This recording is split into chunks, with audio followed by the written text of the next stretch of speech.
Good morning. It's May 3rd here in Southwest Virginia.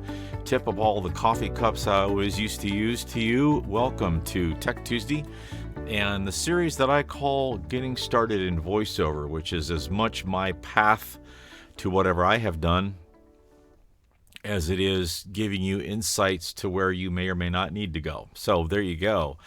So one of the things that has happened in my business is I also do business consulting for small businesses, small, usually entrepreneurs, but small groups, husband and wife team, small partnerships, small companies getting off the ground. I love working in that space, trying to help people not step in the stuff that they shouldn't, right? And sometimes it's always simple. Strategy is one of my favorites. One of the things I always tell them is, be willing to allow the market to push you around a little bit. Now, let me come back to that.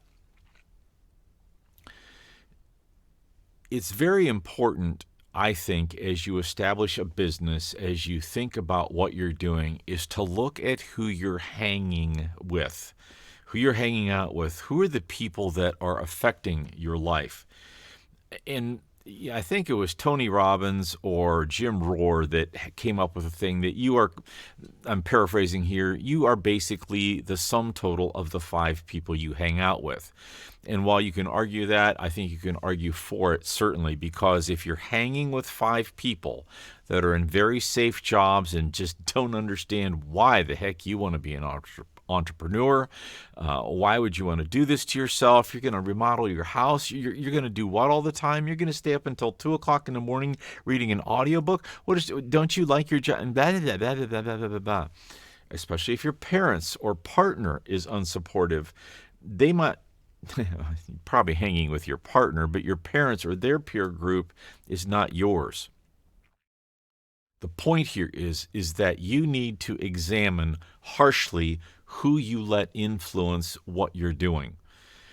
It is certainly valuable, as in my role I just talked about as far as being a business consultant, to find someone that you can bounce ideas off of and figure stuff out. However, on the same token, I don't run your business. I don't hang with you. We work for an hour. We work on goals and objectives. I let you go and you go do your stuff when we come back the next week or 4 days later, whatever, and go over it again.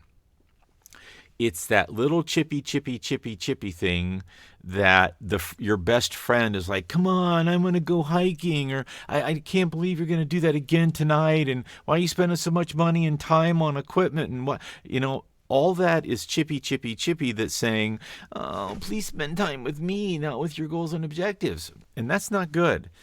And so if you have a group of people around you like that, parental, partnership, or friends, you're going to struggle.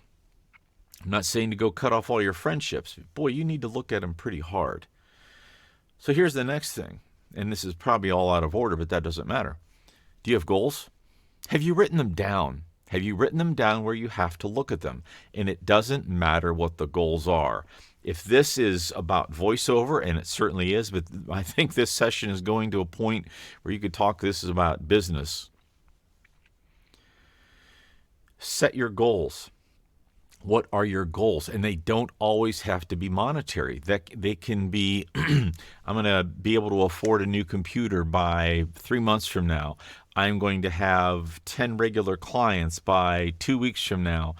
Goals might be, I'm going to send out 20 direct mail pieces by next week. Write your goals down. And then find an accountability partner. And whether that's a business coach or one of your friends that's also trying to do some of the same stuff, get with them and say, hold me accountable. And I'm going to hold you accountable. Can you force a person to do anything? No. But if you constantly have to go back to that friend every week and say, well, yeah, I didn't send out any emails yet. Do you have blinders on? So blinders, if you're unaware, are used for horses, right?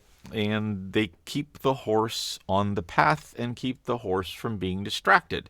And they're used all over the place, especially with horses that are pulling wagons, especially horses that are on main roads or thoroughfares or outside the farm. Blinders are a great thing because if you happen to be attracted by shiny objects, oh look, you never got this goal done over here. And I will admit to being slightly guilty of that. If your blinders stick too far out and you start getting tunnel vision, that can be a great thing, because if you are focused on that goal so hard and you know that that's what you want, then why not go do that and ignore everything else? But also, blinders can keep you from seeing opportunity that you may miss otherwise, right? So the thing there is if you watch the horses, they never have blinders under their eyes, right? That's kind of silly. They need to see where they're stepping. So back to letting the market push you around, and this, I think it all goes together. Letting the market push you around is not like, I want to do blue, and the market's saying yellow, yellow, yellow. And you think, I got no idea how to do yellow. It's not in my wheelhouse. It's on the opposite side of I'm not doing yellow. But if the market says, I know you want to do navy blue, how about this really dark blue? And you go, that's a slight change, and it's a slight focus change, but I'm able to utilize all my tools and everything I've already started, and it's all getting out there, and the blah and the blah, and all of a sudden you're saying, that was a smart move. And the blinders helped you, but they weren't so much that they kept you from seeing and doing the next thing. Recently, I've done so much in my voiceover process. One of the things that I've started offering clients, because I was asked, is, well, could you moderate a Zoom session? Could you host a Zoom session? Can you whatever? And I'd say, well, sure, because it's all using my voice. It's using all the equipment that I already have. And all of a sudden, I'm doing spokesperson roles, and I'm moderating Zoom sessions all over the world. I'm hosting Zoom sessions all over the world. I'm doing sales conferences for people, sales webinars. I'm doing them for people. Is it voiceover? No. I'm using my voice. I'm using everything that I have, everything I've basically trained for my entire life. And why wouldn't I utilize that to make money? I think I've gone from a darkish blue to a navy blue. I'm not necessarily in the voiceover space. It's certainly treated differently, more event-driven than here, record a script. But quite often, I'm performing a script. So as I tell you to set goals that are realistic and you know you can attain, but then put the blinders on so you can look at those goals. But every once in a while, you may want to pull the blinders off and go, okay, yep, I'm still on the same road. I'm still on the right path, and I'm going the right direction. And there's not shiny objects to look at, but maybe things you want to make sure you don't miss. Hope this helps you. Hope this helps as you start out in voiceover. And you could apply this anywhere. I'm only going to do audiobooks. I'm only going to do character reads. That's all fine. But if in all your character reads, everybody's always asking you to do this one kind of character, think about what that means for you long term. And is that something you want to do long term? And is that going to feed you like crazy, both metaphorically and in reality? Good luck in your journey as you go down the path of voiceover, and I hope this helped. If it does, toss some comments or questions in the thing below, and I'll see you next week.